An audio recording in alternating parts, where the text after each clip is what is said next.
Hi, good evening, everyone. Namaste, and welcome to this conversation. Those of you who are already here, please leave your comments so that I know you're here. But in the meantime, for those of you who don't know me, let me just introduce myself. My name is Shailaja Menon, and I have been a yoga practitioner and yoga teacher for over 20 years now. I began my journey in Coimbatore with integral yoga, and then I moved to Malaysia, and then here I continued my journey with my teacher Manoj Kaimal. Along the way, I set up a studio, Mat and Beyond Yoga Studio, where I teach yoga. And 2 years ago, I even wrote a book, Yoga Shakti. So as you can see, yoga has really shaped much of my life. And I began these conversations when the lockdown happened because I really wanted to use this as a platform to kind of spread the teachings, authentic teachings of yoga with really wonderful yoga teachers who, I keep coming across. So it was just my way of doing my bit to continue that authentic practice of yoga. Because these days, though yoga has become so immensely popular in so many ways, it's becoming diluted with so much focus only on the asana practice. I mean, it's not even asana practice, it's more like some exercise, right, where you only focus on toning your abdominal muscles or stretching your hamstrings, and it's become so focused on that, right? So when I talk to these wonderful teachers, right, they bring back the essence and the heart of the practice, right? So which is what I'm always trying to share. So it is really my greatest honor to have Dr. Ananda here. And I just want to say that how I came across him was through his wonderful talks that he has on Facebook. And he shares very generously his teachings and from his heart and in a very, very open manner, right? And let me just say that I have been following, I caught on only midway through it, and today is actually the 94th day that he has been teaching continuously ever since the lockdown began. So I think it's really a great offering again that he has made to the fire of yoga, to keep the flame of authentic yoga burning through his contribution to anybody who has the time to go on Facebook to and who's keen to learn. Yeah, so let me just do a formal introduction. So I see a few familiar names here already. Hi, Mohana, lovely to see you. Hi, Margaret. There's my cousin Prakash, and there's Minnie. So wonderful to see all of you. I'm hoping you have your questions ready, but I do have many questions already. So let me just do a brief introduction. Yogacharya Dr. Ananda Balayogi Bhavanani is director of the Center for Yoga Therapy Education and Research and professor of yoga therapy at the Sri Balaji Vidyapeeth, Pondicherry. He is also chairman of the International Center for Yoga Education and Research at Ananda Ashram, Pondicherry, India, and Yoganjali Natyalayam, the premier institute of yoga and Carnatic music and Bharatanatyam in Pondicherry. He is the son and successor of the internationally acclaimed yoga team of Yoga Maharishi Dr. Swami Geetananda Giri Guru Maharaj and Yogacharini Ammaji Srimati Meenakshi Devi Bhavanani. A recipient of the prestigious DSc Yoga from Swasya Yoga University in January 2019, he is a gold medalist in medical studies, MBBS, with postgraduate diplomas in both family health as well as yoga, and the advanced diploma in yoga under his illustrious parents. Okay, there's a lot more, but I'm just going to make it quick because I really feel you have to know, what he's about. A fellow of the Indian Academy of Yoga, he has authored 19 DVDs and 24 books on yoga, as well as published nearly 300 papers, compilations, and abstracts on yoga and yoga research in national and international journals. He is invited frequently abroad for talks, public events, workshops, and retreats, and has been a major presenter at yoga conferences in the UK, USA, Italy, Czech Republic, South Africa, Germany, Switzerland, Malaysia, Canada, Australia, and New Zealand. He is an honorary advisor to International Association of Yoga Therapists, Australasian Association of Yoga Therapists, World Yoga Foundation, and Geetanand Yoga Association worldwide. Yes, there's more. I want to read it also. So, recognized PhD guide for yoga therapy. He was recognized as an IAYT certified yoga therapist by the International Association of Yoga Therapists USA in 2016. And it is very notable. Please note that he is the first Indian to receive this honor. He is currently a member of numerous expert committees of the Ministry of Ayush, including its National Board for Promotion of Yoga and Naturopathy, Scientific Advisory Committee and Standing Finance Committees of CCRYN, Technical Committee of the Yoga Certification Board, Expert Committees for Celebration of International Yoga Day, and the Yoga and Diabetes Program. He is consultant resource person for the WHO Collaborative Center in Traditional Medicine at MDNIY New Delhi, and he's also an EC member and director publications of the Indian Yoga Association. Okay, this you must hear. In addition to all this, he's also a classical Indian vocalist, percussionist, music composer, and choreographer of Indian classical dance. And he also just told me in our conversation just before this that he had the leanings to become the next Sachin Tendulkar, but I think the yoga field got lucky and, he came into this field. So, Dr. Ananda, we are extremely honored to have you with us today. Thank you so much for giving us your time and your expert opinions. So before we begin, Dr. Ananda is going to again honor us with a chant. So please. Namaste, and thank you for this wonderful opportunity to be with all of you. I feel fortunate to share, and whenever I can be with people who live yoga, those moments are memorable for me always. So I will chant now to invoke the Guru Parampara, all the traditional lineages, but in particular focusing on the lineage that I belong to.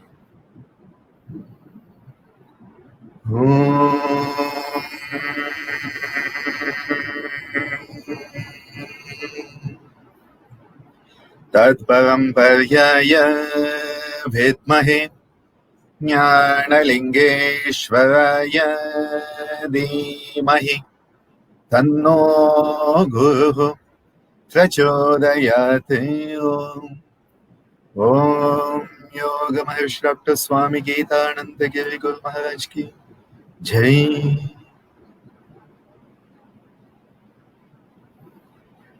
Each and every lineage of yoga is, to me, perfect in its own context. Each one is wholesome in its own context. And that is why I have deep respect for all traditions. But when I have to follow one tradition, naturally it is the one I have been born into. I think this is a wonderful opportunity to share. And today the topic is a topic which is very interesting, which we'll come to in a few moments. But before that, I would just like to share a few thoughts of how I have come where I am today. We are born into the family that enables us to work out our karma to the best by following our dharma. When we follow our dharma, our purpose, our responsibility of life, we can start to mitigate the karma, the sabija karma that we carry into each lifetime. And I have been fortunate to be born into a family where I was conceived in yoga. I was in my mother's womb while she practiced yoga. Even when she delivered me in the labor ward, in the labor room, she was doing some of her pranayamas and other things and driving all the health professionals crazy. They thought she had lost it because she was doing these practices even while delivering me. So many of the breathing techniques that enabled a perfectly normal delivery. Born on a Sunday, 16th April, my father took me out, showed me the sun and said, "Be the light." And parents who enabled me to have training in Vedic mantra chanting in the traditional way from the age of 4, anointed as my father's successor and given the training. The yoga was by osmosis. The training would be going on in the ashram. I would be running around, climbing trees, playing with the monkeys, the ducks, the deer, and at the same time having by osmosis all these teachings coming in. And my parents had a wonderful program, the Sri Kambli Swami Yoga and Fine Arts program. And thousands and thousands of children in Pondicherry got trained in yoga, music, dance, and it was a cultural revolution that they seeded in Pondicherry. So I grew up in that atmosphere of a traditional Gurukula, Ananda ashram. When I was 13, my parents felt I needed some official education. Till then, I was home educated. I was learning the Vedic mantras, the yoga, the dance, the music, the mridangam. But then they said he has to go to school, so I went to Kodaikanal, Bhavans Gandhi Vidyashram, directly to 7th standard. So I escaped 6 plus 3 plus 1, so about 10 years of schooling, which explains why I still few brain cells are not dead yet, because modern education kills our brain cells very effectively. And as my beloved inspiration Albert Einstein used to say, the only thing that interferes with my intelligence is my education. And so luckily I escaped 10 years. Played a lot of cricket, was captain of the school team, played for districts as an opening batsman, and then suddenly realized how fortunate I was to be the successor of this lineage. And when I completed my schooling, wrote to my father and said, I want to be a student for you for the next 2 years officially. And so for 2 years, as a student, I lived in the ashram, and then I went into my medical training. So I went into medicine with a yogic perspective. So rather than looking at yoga with a medical perspective, which is reductionist, I look at modern medicine with an expanded perspective, which is yogic. And so the microscopic reductionist perspective of modern medicine, the expanded telescopic perspective of yoga, I feel both come together. And in my life, I feel fortunate to be a human bridge, bridging modern medicine on one side. They trust me as I'm a doctor, and the yoga world on the other. They trust me because of my yogic upbringing. So this is basically where I am. And for me, yoga is life, yoga is everything. And people say, can you talk about your life before and after yoga? I say, well, not really. Maybe I can talk about last lifetime without yoga. But I think there would have been some yoga because, as Krishna says, those yogis who do not make it this time, I'll put them in the womb of a yogini the next time so that they grow up in a family that will support the spiritual evolution. I think I'll stop talking about myself now. But all of these components come together to make the perspective I have today. Okay, wonderful.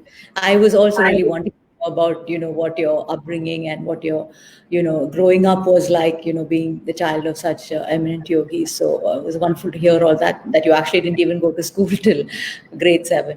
Anyway, so we have Kaustubh here who says he really likes our title of Heart of Yoga, and that's his father's book.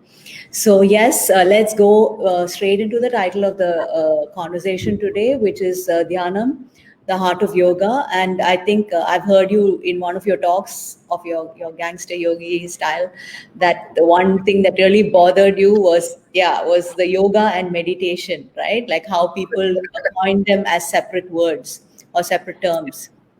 So yoga and meditation are in general, if by people who don't really know that deeply, it's considered like separate practices. So can we just begin with shining the light on the deep connection between yoga and meditation, and how dhyanam is really the heart of the yoga practice? Absolutely.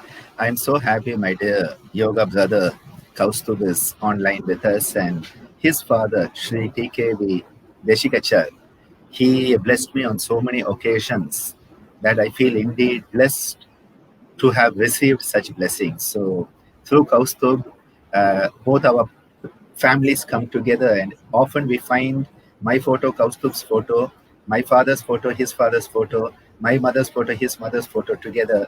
And it's beautiful to have this journey. And yes, when I thought of this title, I did think of your father's book for sure, Kaustubh. Many Okay. times, many times. Sakla Kalavala, that's Kamala. Seriously, Kaustubh, don't throw me off. He's good at that. He's good at that. We love each other so dearly. So this is a sharing of love. Very often, I hear this term yoga and meditation, and I am quite upset by it. You'll say, why are you upset? I say, because meditation in the yogic context is dhyanam, and dhyanam is an integral component of the Ashtanga of Maharishi Patanjali. So the moment you say yoga and meditation, it is like you're taking one component out and saying that is different and this component is different. And this has actually become even worse in modern times, where people talk of yoga and pranayama. And I'm like, seriously, that's even worse. What next? Yoga and asana? They won't do that, because for them, yoga is asana. And that is the problem, that when people talk about yoga, they are often thinking of yoga as a set of exercises. And that is where the mistake comes. And they think of meditation as sitting quietly with the eyes closed. And what I like to tell people, sitting with your eyes closed is wonderful, but it is only sitting with your eyes closed. It is not meditation. Because in the yogic context, Dhyanam is a state that has to be a gift that is given to you by the universe for your previous self-effort. You cannot demand it. You have to earn it. And the whole context is, if you look at Patanjali's Ashtanga, you will find that he says pranayama. Pranayama is the key for the whole internal practices of yoga. He says, prakasha avaranam, tatakshiyate prakasha avaranam, that the inner light which you didn't even know existed was covered by a dark blanket, a shroud, that is cleared and you can see the light, the first thing. And dharana sucha yogyata manasaha, your manas becomes fit for dharana, which is concentration. So even to concentrate, you need to be fit. And only when concentration, when the desha bandha chittasya dharana, that is that one-pointed concentration has to become continuous, you go into the state of meditation. This is why you cannot really meditate. You can only concentrate. You can concentrate, you can contemplate. Meditation has to be the fruit that falls from the tree on its own. You cannot pluck it. What you are plucking is actually concentration. So people have misunderstood it. And I realize why. Because 50 years ago, Mahesh Yogi took TM, Transcendental Meditation, to the West. It became very popular. And the Beatles got involved. Now, at that time, if the Beatles were involved, the world was involved, okay? Because the Beatles were the world. They were the craze. They came to Rishikesh, stayed with Maharishi, and TM was the craze all over the world. Now, what happened is that word meditation became common parlance. And so people said, I'm sitting quietly, I am focusing on my mantra, again, my mantra, and I'm meditating. So what happened is everybody who came after that latched on to the popularity of the word meditation. And so meditation started to go off on this tangent. And that tangent is actually most of the time sitting quietly, a lot of visualization, a lot of imagination. Now, visualization, imagination are not meditation, because they come under the chitta vritti called vikalpa by Maharishi Patanjali. Whereas meditation is the state that you are not imagining anything, you are not visualizing anything. But people say, let us sit still, close your eyes, and you are the eagle flying high in the sky. That's beautiful. That's beautiful. It's very nice visual imagery. It is very nice imagination. It is vikalpa, but it is not dhyana. So I think my objection to this term, yoga and meditation, stems from the fact that meditation as dhyanam is an integral component of yoga, which is why we have entitled Dhyanam the heart of yoga. Because without dhyanam, is it really yoga? Is a question that often I ask myself. Yeah. So very wonderfully explained and very clearly stated. So if I might just add, it is the seventh limb of the Ashtanga Yoga, which is why it is so you just really cannot take it out and say that it is something separate from yoga. So these are things that I talk about as well. But of course, when it comes from you, it just sounds absolutely correct. So the next question. Gangster yogi get up is where that comes out best. No, but it's very clear, right? Like why you cannot, separate them as two different, Absolutely. concepts. Because how meditation is really an integral part of yoga. If you know the Ashtanga yoga, then you know that, that is one of Absolutely. the limbs of the yoga practice. So the I next think, thing is, Shailaja, sorry to continue, but I just wanted to say something here. It's like saying Shailaja is only her body, and then there's Shailaja who's her mind. It's not the body and the mind. They both are one and the same, but the reductionist attitude likes to separate things.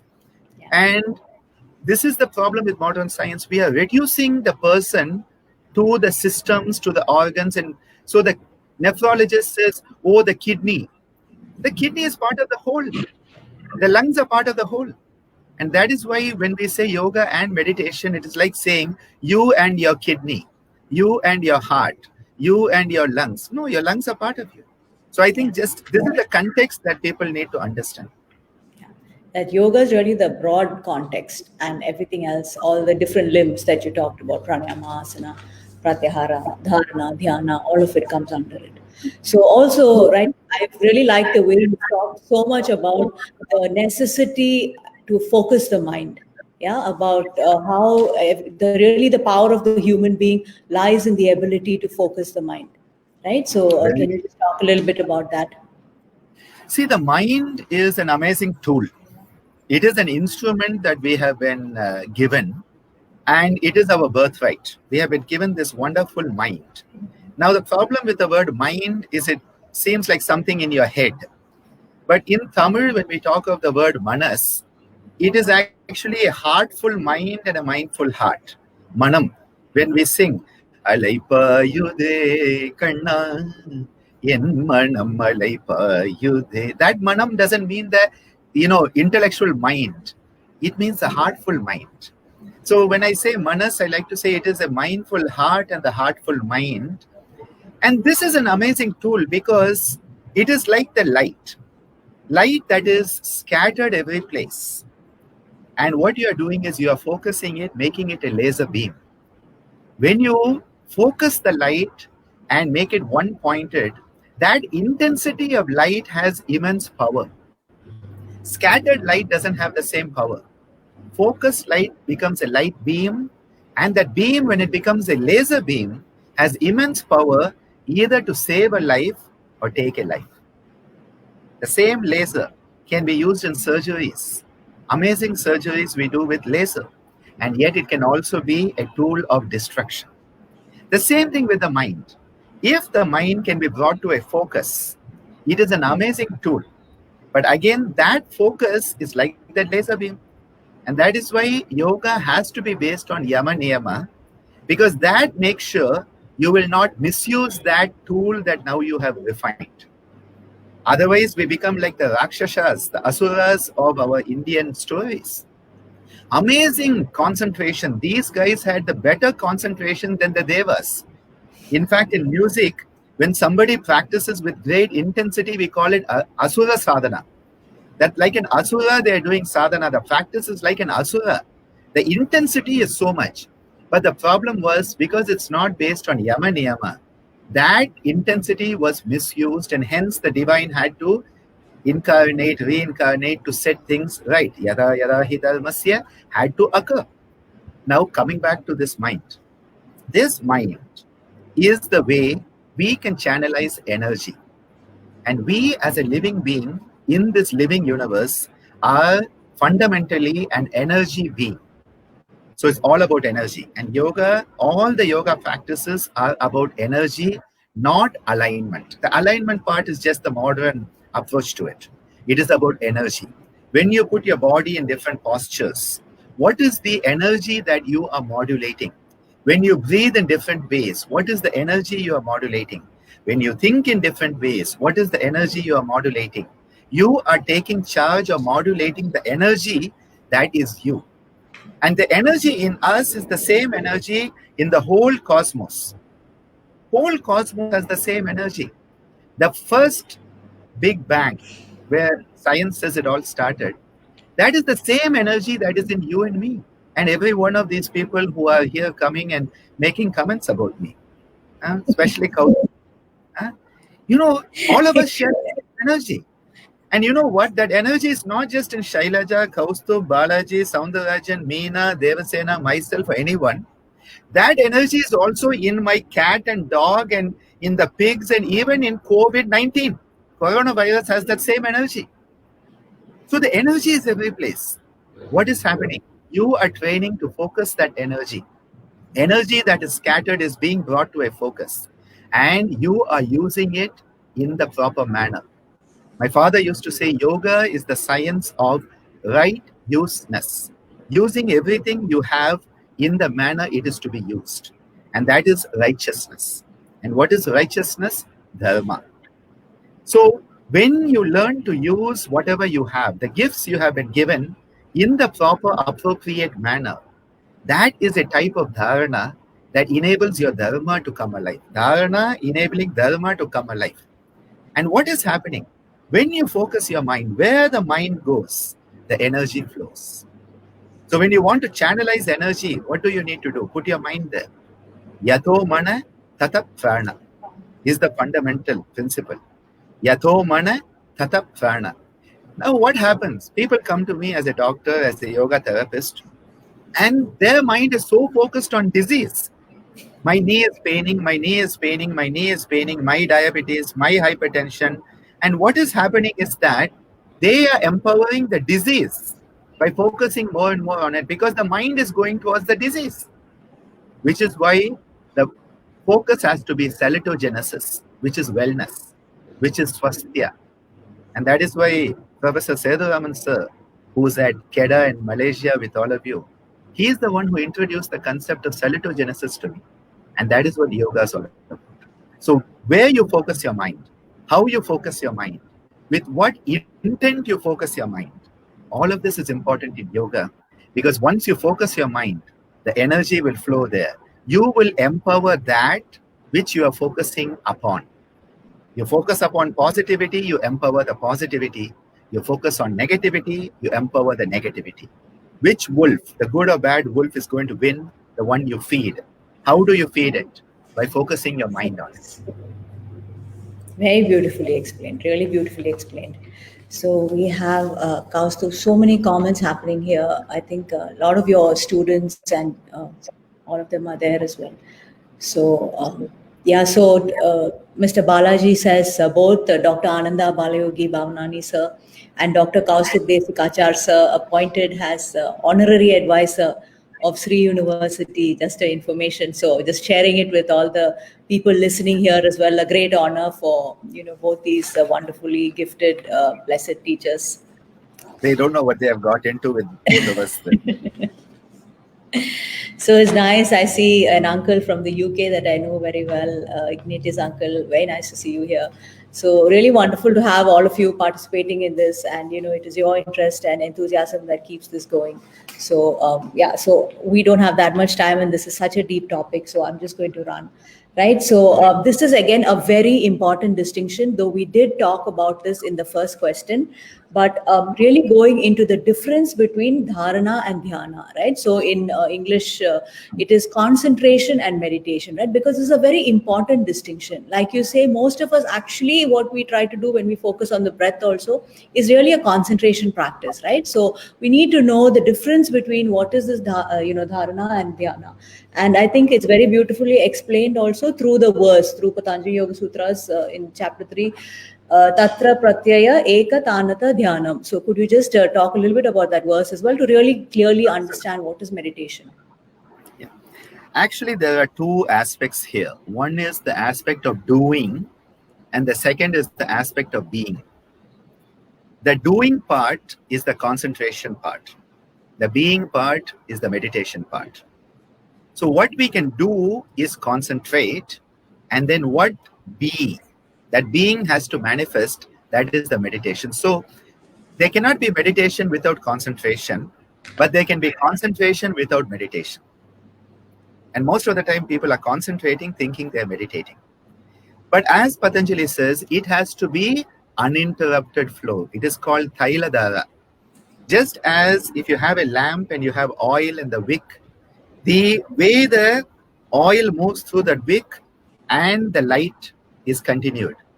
that Jyoti is continued. That is the state of meditation. So the state of concentration implies a duality. There is you as the person who's concentrating. There is the object upon which you are contemplating or concentrating. So there's a duality.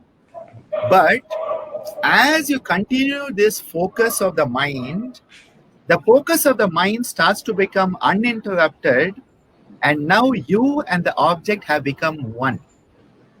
That moment where you and the object that you had chosen to contemplate become one, that is the state which is Dhyanam. As long as you say that I am concentrating on the candle, you and the candle are different, it is concentration. But that moment where you don't exist as a separate identity, it is just the candle, that is the moment meditation occurs.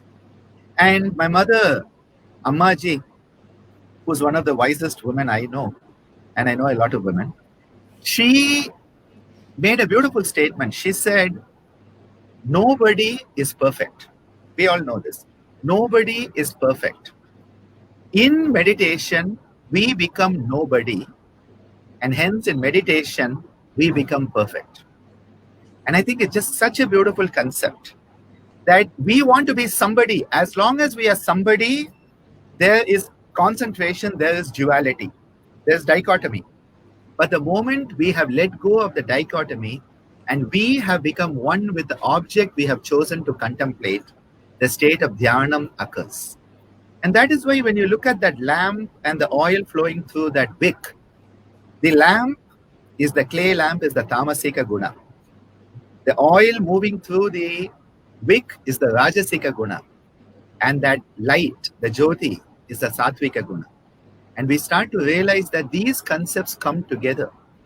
And that is why we have to be very careful what we choose to concentrate upon. Because what you concentrate upon, you are going to become. That is what Dhyanam is all about. Very beautiful. So really to understand that, subject and object in concentration, like we're always focusing on something external, right? Even if it's your breath, it's still separate. You're looking at it as something separate. And then when in meditation, there is no separate object, or rather there is no subject and there is only the object. Absolutely. So, then when that object, that object and the universe merge into one, it is samadhi. So, it's I like to give people a little bit of a, sort of a visual image here. You can be sitting at the seaside, okay? You are sitting at the seashore. You have a cup of water and you have some salt. So you have salt, you have water, and you have the ocean. That is concentration. You take the salt, put it into the water, you now have salt, water, and the ocean. That is meditation. Take that salt water, pour it into the ocean, that is samadhi. So this is a very simplistic thing I like to tell people, because once it goes into the ocean, you cannot say that is my salt water. It's just the ocean. Very beautifully explained. So I see some questions, but I'm not going to go into that yet because I have a lot of questions myself. And this is something that I really want to ask from a medical perspective. What happens in the brain during pratyahara, dharana, and dhyana? Like what parts of your brain get activated? How does it translate into our emotions and behavior? Actually, what happens is that most of the time in our general activities, segments of the brain will be working, on their own. So when you're seeing something, the back of the brain is working. When you hear something, the side of the brain is working. But here, what is happening is that different parts of the brain are starting to work together. So what is happening when one starts to concentrate and go into meditation is that the synchronicity of different parts of the brain starts to happen together. That integrated functioning and integrated firing of different parts starts to happen at the same time rather than at different times. So it is like, you are trying to do something and, you push this way and then that way and this way and that way, you go no plus. But the moment you start to come into the state of Dhyanam, Everything is going in the same direction. That is what is happening neurophysiologically, is different parts of the brain, depending on what you are contemplating and how long you are doing it and how much practice. What is definitely found is that the prefrontal area, this is the frontal cortex, which is to do with our higher functions. Those areas are becoming stronger, and the areas which are more primitive, which are the internal structures, which normally keep our day-to-day emotional volatility, especially the limbic system, your amygdala, hippocampus, cingulate gyrus, these are the parts that are keeping that emotional volatility. And so you're always, caught here and there in your emotions. Those are actually starting to get attenuated, which means they function less. And a beautiful study from NIMHANS, National Institute for Mental Health in Bangalore, showed that when you do the Om Japa, which is one of the tools, Japa is a very good tool for Dhyanam. Because in a Japa, it is like the water drop is hitting the same spot again and again and again and again until that hole is drilled into that stone. If you go and look at the mountains, that if somebody says which is stronger, stone or water, you'll say stone. But you go and look at the mountains. Because of the perseverance of the water is going the same place again and again and again and again and again and again. And what happens is it starts to actually carve the rock itself. So when you do the japa is like the drop of water, ping, ping, ping, ping, or rather, om, om, om, om, om, or mara, mara, mara, mara, mara, or va, siva, siva, siva, siva, siva, or namo narayana, yanom, namo narayana, yaom, namo. What you are doing is that same spot. It's like the drill. What is a drill doing? It is hitting the same spot again, again, again, again, again, again, again, until they achieved what you wanted is achieved. The same thing here. What they found is the Om Japa, when you do it, they did functional MRI, which means that you can actually see what is happening in the brain structures. All these limbic structures had lesser function. There was an attenuation when the person is doing the Om Japa. So what is happening is the old part of us, the reptilian, mammalian complexes, which are the reactive part, they are becoming less active when one is doing Dhyanam. And the parts of the brain that are the higher human part of us, all those areas are getting activated.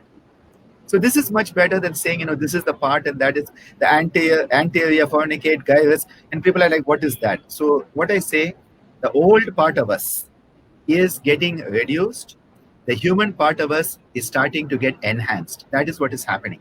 And in this, important neurochemical peptides, dopamine, serotonin, melatonin, GABA, GABA, that is a very important one, because GABA is an inhibitory peptide. It makes us not do some things. And it's very important. And what happens as this goes down, people start doing all nonsense. So what is happening? The GABA levels are normalized. Dopamine levels are normalized. Serotonin level, which is a feel-good hormone, enkephalin, all these chemical peptides that are enhancing a sense of wellness. Those are enhanced. And the negative parts are reduced. This is in general what is happening from a medical perspective in this type of stage. Very beautifully explained, really. Just I also always like, about, I think in one of your talks, you talk about the prefrontal cortex and how that's really the most recent development in the brain. About, we always think that the brain has been the same, but we've actually evolved over the years, and this prefrontal cortex is what makes us more human and, able to reason and, I think, respond and instead of reacting, etc. So true. Yeah. And this is where the two most important yogic qualities, Viveka and Vairagya.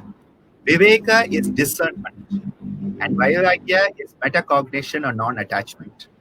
And these are the places where we can actually start to take decisions, make choices that are actually of an evolutionary nature.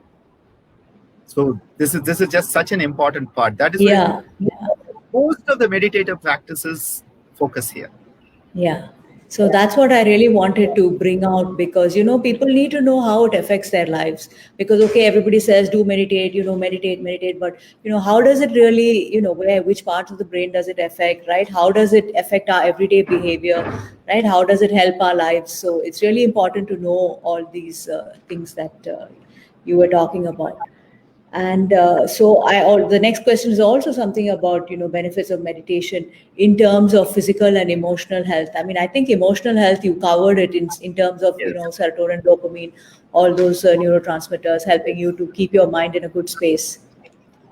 Anything else that you want to just Yeah. add to What that? what what happens is that, you see, when we start to focus the mind, be it concentration or meditation, I like to use the word contemplation, because that is actually what we are doing. When we start to contemplate actively, actively contemplate, what we start to find is that the physiological systems start to come down to a state where they can actually start to recuperate, regenerate, and go against the normal wear and tear. Now, if you look at all animals, what do they do during times of crisis? They hibernate. How do they hibernate? They go and sleep. So when they sleep, what happens? The metabolic activity goes down. And so they can sleep throughout that winter. When winter ends, they come out. Now, when we are doing practices that are related to deep contemplation, we are actually slowing down our metabolic rate. We are slowing down the demand the body has for nutrition, for energy, for everything. And that is why a very beautiful definition of meditation was given many years ago. I think it was Wallace who said it is a wakeful hypometabolic state. See, in sleep, you have a hypometabolic state. That is what animals do, hibernate, they sleep. So when we sleep, it is hypometabolic, which means metabolic activity of the body goes down, but it is wakeful. You're not sleeping.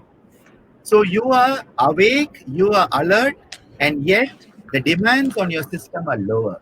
And because the demands are lower, you can function more efficiently with less wear and tear. It doesn't matter whether it is the heart, the kidneys, the lungs, the joints, it doesn't matter which part of you it is. The moment you reduce the metabolic activity, the moment you calm down the heart, the moment your autonomic function, the sympathetic and parasympathetic, what we call sympathovagal balance, you create autonomic balance. Your heart rate is not going too fast, it is not going too slow. It is going the best heart rate you need. Your body is functioning at the optimal level for you to have efficient functioning. That is what happens when we go into these deeper states of contemplation that are called meditation.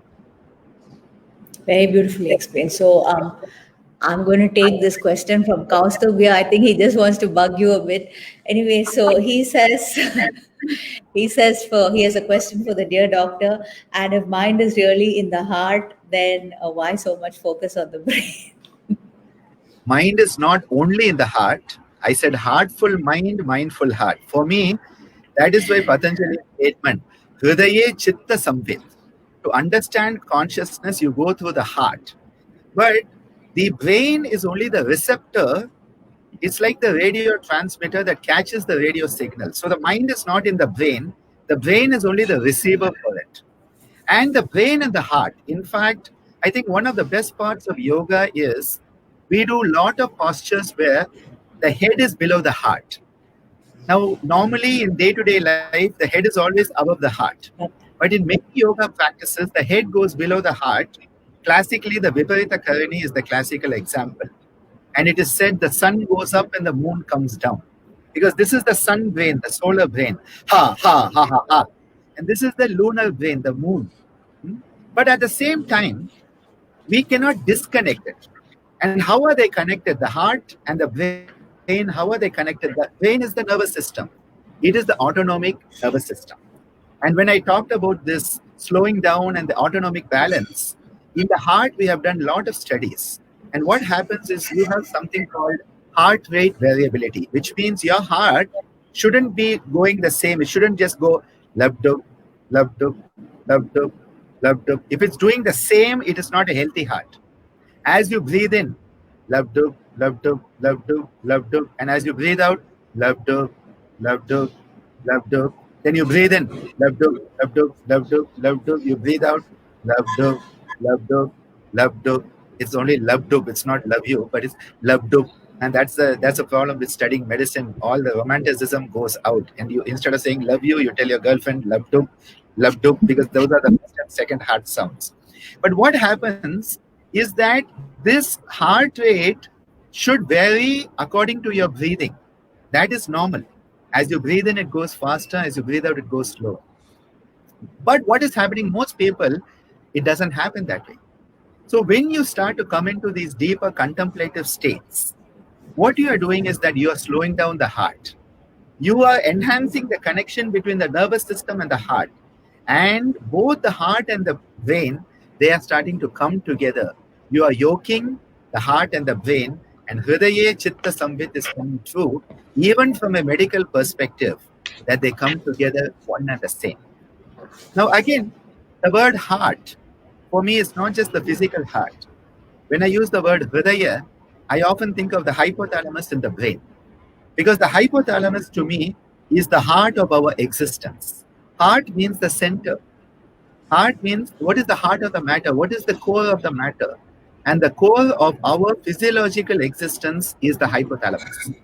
So often I think when I say Hridaya Chitta Samved, it's not just the physical heart, but also the heart, which is the hypothalamus.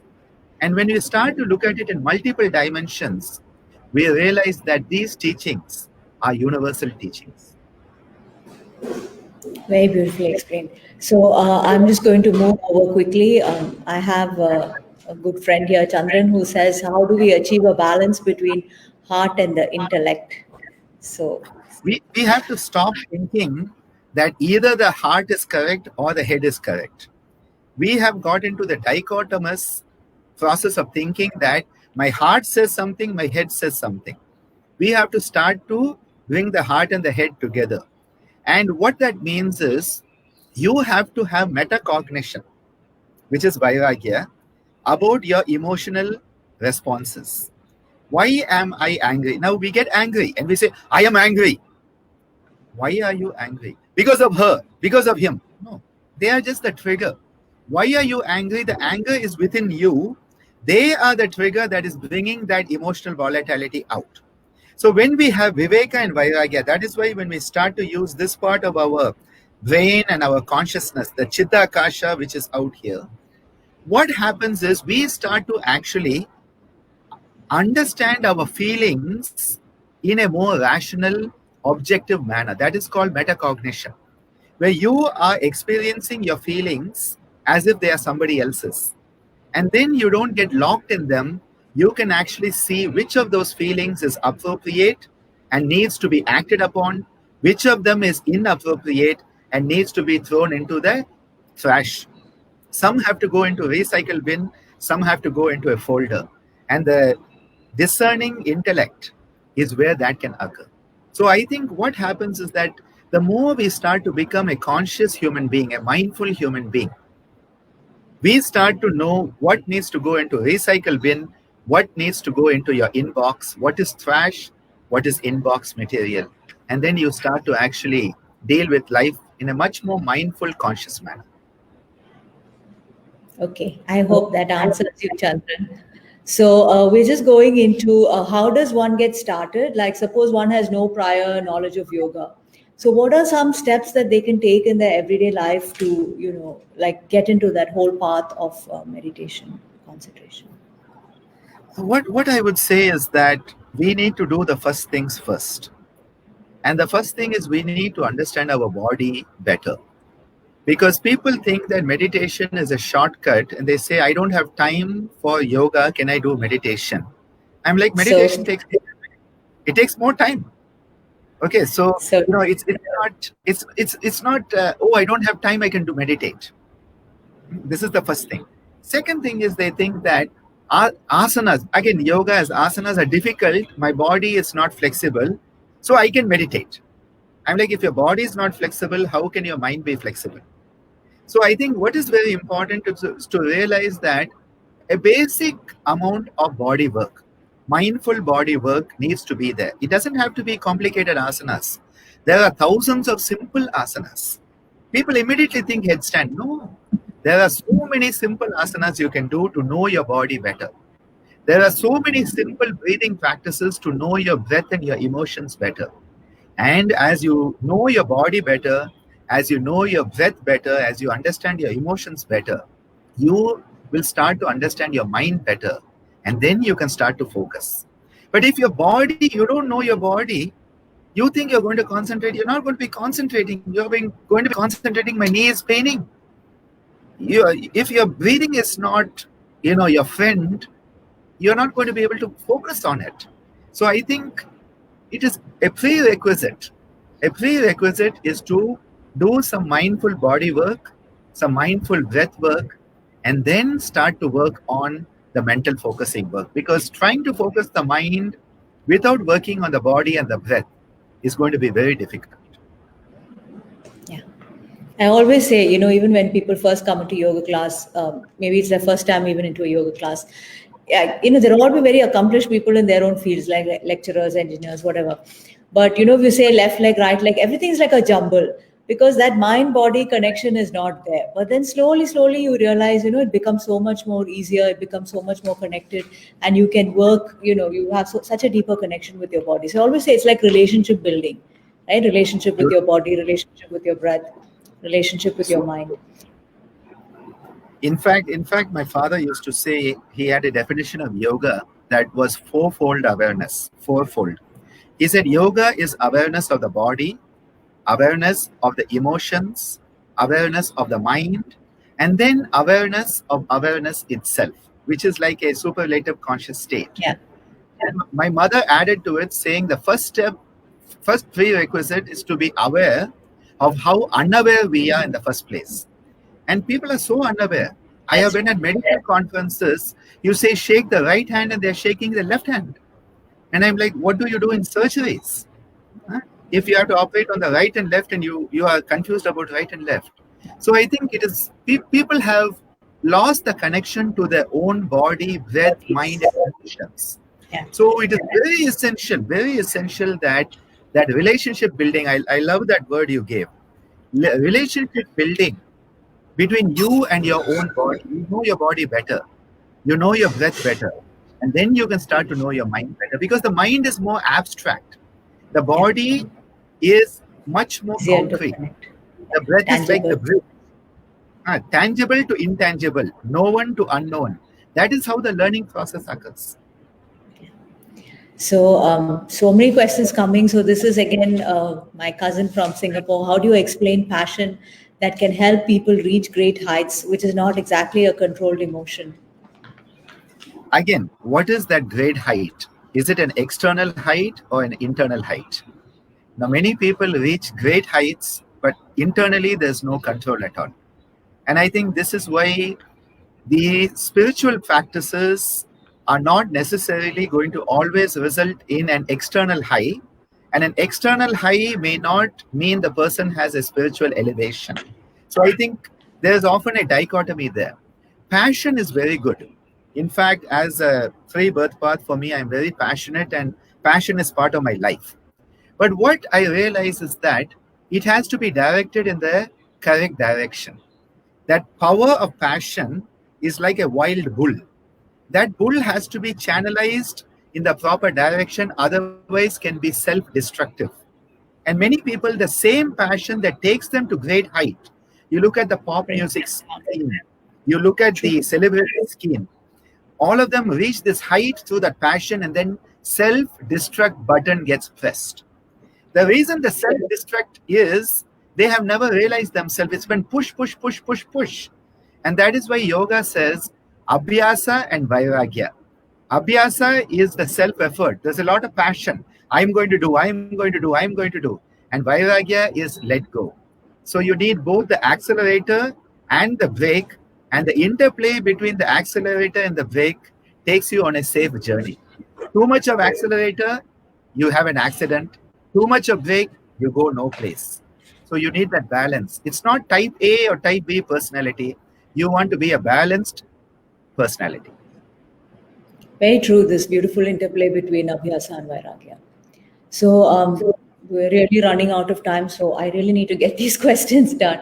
So one thing that confuses people, right, is always like there's so many different techniques, right? So it's like, should you chant a mantra? Should you visualize your Ishta Devata, or like should you visualize some relax some beach, or right, should you watch your breath? So what is it that people should do to begin? I won't even say meditation, but I would say concentration practice. Patanjali, when he talks about this, he gives all these different ways. He says you can focus on the breath, you can focus on the sensory experience, you can, he gives all these ways, that the different bhavanas and all. At the end of that area, after giving about half a dozen ways to do it, he actually says, Yata bimata dhyanadva.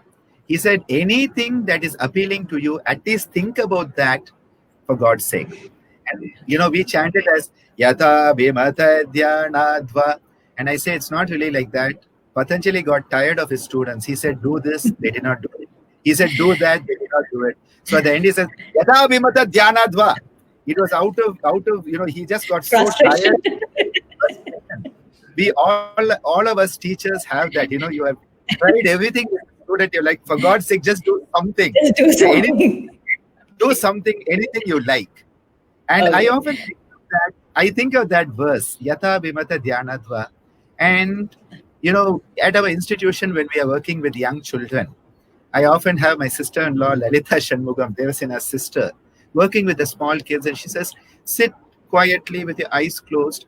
Think of anyone you love, like your parents. And I'm like, I hope they love their parents. Think of anyone you love. So it is nice. It is nice. And my thing is that it may be a starting point for future sadhana. And I remember Kaustub's father, Sri Deshikacharya, was on an interview in a funny program called Nayyandi Darbar. This was about 15 years ago. And I remember watching an episode where that guy was interviewing Kaustub's father. And he was talking about Jyoti and Jyoti Dharana, Jyoti Dhyana and all. And that guy wantedly says, instead of Jyoti, can I think of Jyotika? That time Jyotika, the actress, was the big thing. He said, can I think of Jyotika instead of Jyoti? And Jyotika said, if you think Jyotika, think of Jyotika. And that was a typical Yata Vimata Dhyanadva moment for me. Okay. The sutra, I give this example. So I think that each individual needs to see, especially in the beginning, what is it that they can focus on. Because if I tell someone who doesn't like dosa to eat dosa, they are not going to like it. They are going to have indigestion. Somebody who doesn't like pizza, I say have a pizza, they are going to have indigestion. So if somebody likes a pizza, they may need to start with the pizza meditation technique. Somebody else needs the dosa meditation technique. And somebody else may need the sweet corn vegetable soup meditation technique. So I think initially we have to understood. Yes, Kaustubh, your father, I'm sure he didn't even know who Jyoti. But I think you have to start someplace. And it's like initially, people may need this. And then later on you realize, well, you can get to love whatever life gives you. And, you initially you just want what you like, and then you start to like whatever you get. So I think this is how we have to grow, that each person may need a different technique. And there's never one technique for everyone, because we 7 billion plus people on this planet, each one of us has different fingerprints, different iris prints, different genome. So how could one technique be the answer for all of us? So I think there will be a lot of adaptation to the individual. I'm sure there's a lot of relief from all the people watching, because we don't say this is correct or this is wrong, right? We can still do what we're comfortable with. I will never say this is correct and that is wrong, because I believe in iti, which means that is, this is, and I believe that the dualities can coexist. Night and day can coexist. So for me, I don't have any friction or any issues with that. Okay, so I have to ask this for my mother. I have my cousin Prakash who's asked me a question, I know, but let me just ask this for my mother's sake. So she is almost 80 and she can get worried about a about nothing. So I'm always telling her, like, just be calm, don't worry, but she has this whole anxiety thing. So, like, especially if she had to travel somewhere, then for 2 days before that, 3 days before that, she gets completely anxious. So is there some simple technique that we can use to adopt for her to just kind of calm? What would a simple thing be to calm down? Whatever mantra she likes, whichever deity she likes, let us start to focus on a japa of that mantra. If the person is a Shaivite, a Shiva devotee, I say chant the Om Namah Shivaya. If they are Vishnu devotee, Om Namo Narayanaya, Om Namo Narayanaya. So what is happening is, whichever Ishta Devata, Devata is suitable for her, whichever aspect of the divine she seeks in her times of distress, let us start focusing on that.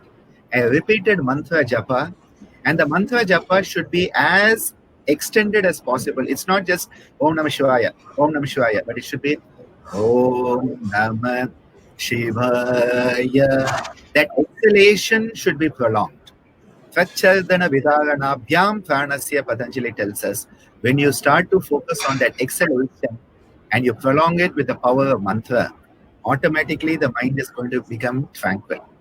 And one personal thing which I always use when I'm traveling is the Kolaru Thirupadigam by Thiruஞான Sambandar, which goes as Peyyur Tholi Pangan Vedamunda Kandan Miga நல்ல வீணை தடவே மாசரு திங்கள் கங்கை முடிமேலணிந்து என் உள்ளமே புகுந்த அதனால் ஞாயிறு திங்கள் செவ்வாய் புதன் வியாழன் வெள்ளி சனி பாம்பிரண்டும் உடனே ஆசரு நல்ல நல்ல அவை நல்ல நல்ல நல்ல அடியவர்க்கும் மிகவே. This Kolara Tirupadigam is an amazing enhancer of one's courage to overcome any negativities that may be there in the whole universe. And my father-in-law, whenever he used to sit on my scooter, used to sing this. You trust me with your daughter. You trust me with your daughter.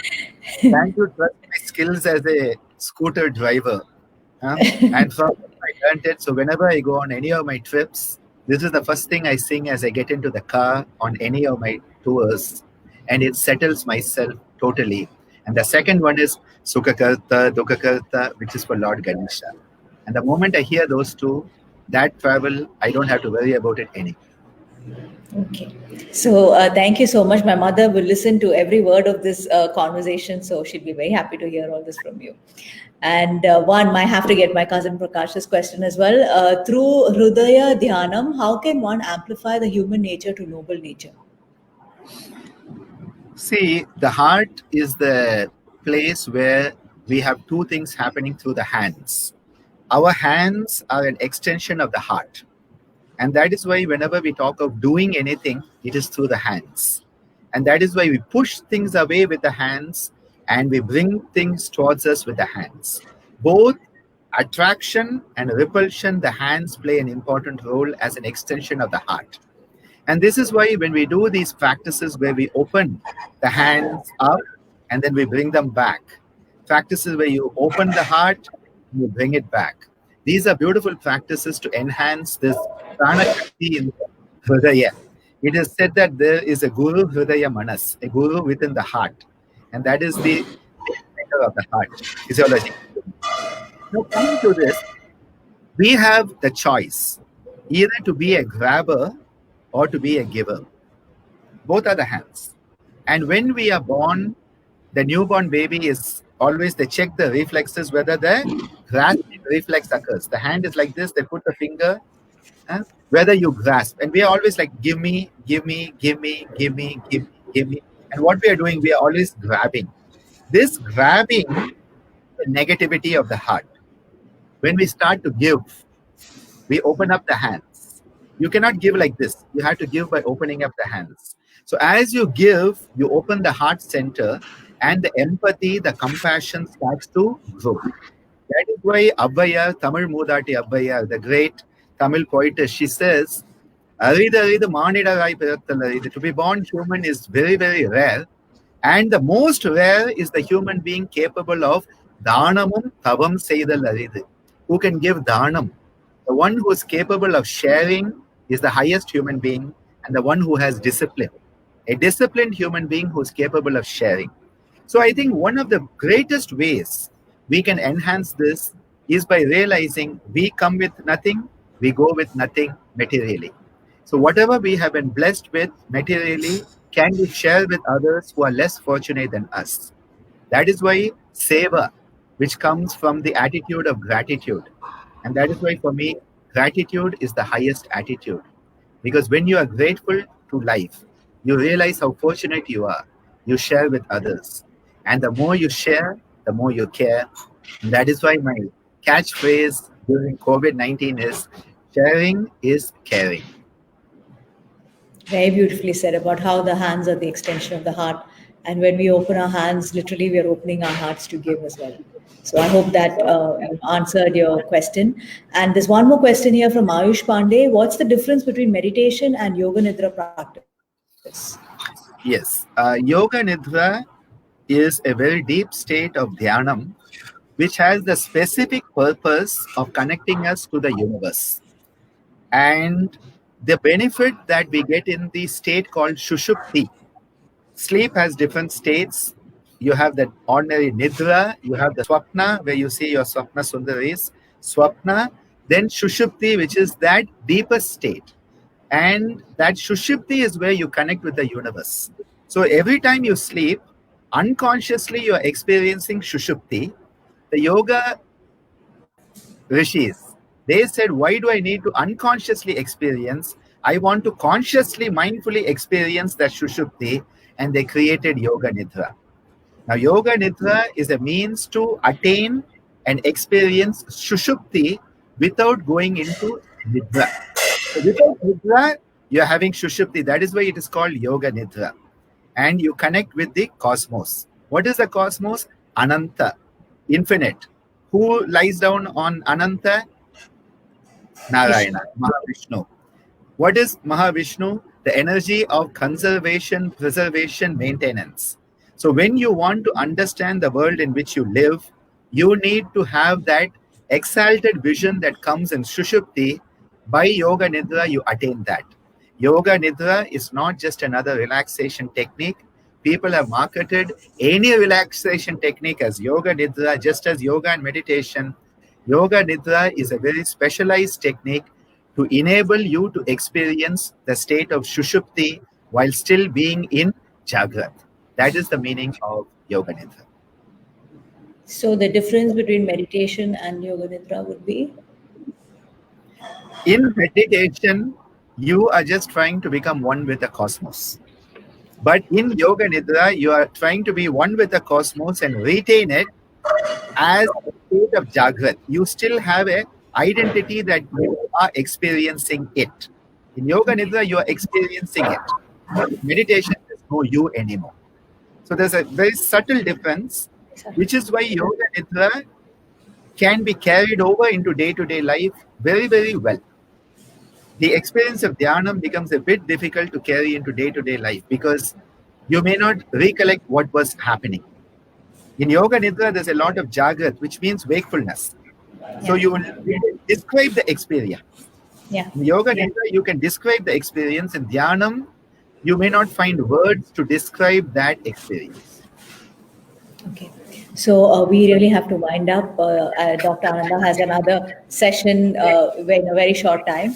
And I want to thank everybody for this truly enlightening session. I'm sure all of you will agree that you have all, gotten so much more information and so much more clarity about the whole process of, concentration, meditation, which is all important to understand because, as yoga practitioners, a lot of my students are here as well, right? All of us are in this field and we all need knowledge is so important, the right knowledge to be able to go deeper into this path. Right. So thank you all for your comments, for your questions, and for your time. It is truly your support that keeps these conversations going. And before I wind up, Dr. Ananda is going to grace us with a very beautiful musical chant that he has promised. So with that, the session will end. Yeah. So I'm not going to be speaking after that. So I'm just going to wind up here. Namaste. And I'm going to let Dr. Ananda do his beautiful chant for us. Shivoham, Shivoham, Shivoham, Soham, Satchidananda, Swaroham. Shivoham, Shivoham, Shivoham, Soham, Satchidananda, Swaroham. Shivoham, Shivoham, Shivoham, Soham, Satchidananda Swarupoham. Shivoham, Shivoham, Shivoham, Soham, Satchidananda Swarupoham. Satchidananda Swarupoham. Shivoham, Shivoham, Shivoham, Soham, Satchidananda Swarupoham. Shivoham, Shivoham, Shivoham, Soham, Satchidananda Swarupoham. Satchidananda Swarupoham. Satchidananda Swarupoham. Satchidananda Swarupoham. Satchidananda, Satchidananda, Satchidananda Swarupoham. Swarupoham. Om.